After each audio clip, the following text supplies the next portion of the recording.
This is the back of you, and this is all your pec through here, and this is where it's all torn. Okay. Yeah. What's up, guys? Coach MANdler here, and today I've got a killer body weight leg routine for you to try, as well as another update on my recent pec injury. Before we get to either one of those though, I know that I've got a lot of new subscribers who have found their way to the channel here recently, so if you are in fact new, the first thing that I strongly urge you to do to get up to speed with everyone else on how I like to personally train my clients is to head to either the first link at the top of the description box or the pin link at the top of the comment section down below for your free 1-week kettlebell strength cardio plan. Inside, you'll get a free week's worth of my follow along video workouts, my customizable home workout builder, and my top 10 rules for fat loss while maintaining size and strength as you've surpassed the age of 40. Again, it's 100% for free, so all you have to do is to access it, just head to one of those links below and tell me where you'd like for me to email it, and I'll send it to you immediately. Now, let's first discuss the results I got from last Friday's MRI.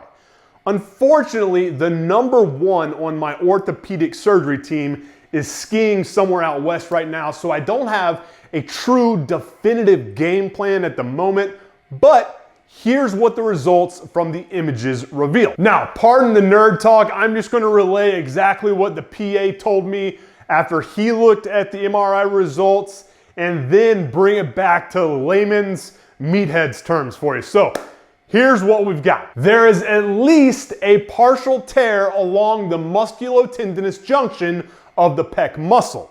The pec tendon is fully intact along the humeral shaft. These findings are consistent with a partial tear at the musculotendinous junction of the pec major muscle. The distal fibers along the medial left humeral diaphysis, these are the fibers of the sternal head of the pec that are kind of parallel with the middle of the upper arm and below the damaged fibers of the clavicular head that I have remain fully intact. Furthermore, there is no damage, retraction, or detachment of the pec tendon present. So, what does all this nerd talk mean in a nutshell? Well, the bad news is a portion of the muscle belly on the clavicular head of my pec, right here, that's the head that attaches the pec to the tendon that connects to your humerus and allows for all pec responsible movement, is in fact torn. That's obvious because just based off the bruising, diminished strength, and balling or raveling of the torn muscle fibers that are bunched up around my armpit right here. The good news is that the tendon that attaches the pec to the humerus doesn't have any damage whatsoever, nor does any other muscle that is typically associated with a lot of torn pecs, like your rotator cuff, triceps, or even your biceps. So where does all this leave me? Well, at this point, I won't really know until some of the edema and hemorrhaging from the initial trauma dissipates. And of course, until the head or the number one of my orthopedic team puts eyes on the MRI. What I do know right now is that although my pec function is severely diminished, it's still existent.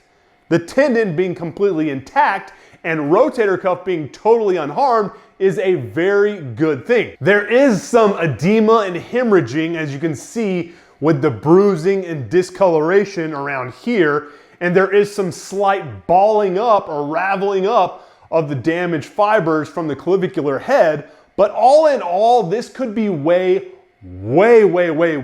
worse. As a precautionary measure, I've got a surgery already scheduled for March 22nd, that's next Friday, but that won't be finalized until the head of the ortho team deems it completely necessary. In my mind, honestly, even with that bit of good news, surgery is still the most likely scenario. Why? Because in order to achieve my long-term goal of getting back to as close to full function without any aesthetic disformity, surgery is what provides the most ideal and promising route moving forward. So we're really in a wait and see situation until the surgeon comes down off the slopes and puts eyes on the images. Bottom line, either way, surgery or no surgery, it's gonna be a pretty lengthy road to recovery that I have to mentally and physically prepare myself for. So just be prepared for a good amount of nutrition and training based prehab and rehab videos for a few months. Cool? All right, now with that said, there's a lot of literature out there which supports the fact that recovery from surgery is a lot faster and without complications if you go into it in solid aerobic and anaerobic shape. So as of right now, 2 weeks out from my scheduled surgery that may or may not happen, instead of just sitting on my ass for 2 weeks waiting for the possibility of surgery, I'm gonna do what I can to maximize the likelihood of an incident-free surgery and faster recovery by doing a lot of lower body specific bodyweight circuits, high intensity stationary bike work, tires and sled drags, brisk walks, healthy eating with an emphasis on increased protein intake, proper hydration, and quality sleep. The way I see it, focusing my attention on that, what you can control instead of what you can't, is not just what will keep me from going absolutely batshit crazy, but will also be what helps me secure my ideal outcome. Now, enough talking. Let's get to that killer bodyweight leg routine. Just a heads up though, this one's brutal. Left my quads, hamstrings, and glutes absolutely fried. So be ready to embrace the pain on this. But again, I gotta keep the gains train on the track, so let's roll the footage.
Hey guys, thanks for checking out today's video. If you enjoyed it and want more, then do me a solid by hitting the thumbs up button, subscribing, hitting the alert icon so you get notified the instant I drop new videos here every Monday, Wednesday, and Friday. And if you're looking for a more in-depth view of exactly how I program for all of my clients who are short on time, yet hungry for some serious results as they age, then start by grabbing your free copy of the Kettlebell Cardio Blueprint that I've put together for you by clicking on either the book image that you see right over there to the right or the pinned link at the top of the comment section down below. This free guide has a week's worth of my sub 10-minute home workouts, my top 10 rules for losing fat without losing size or strength, and my plug and chug workout builder to help you design fast and effective routines from the comforts of your home. So to grab it for free, just click over there or down there and I'll take you directly to the free download page, which allows you to put it to use today.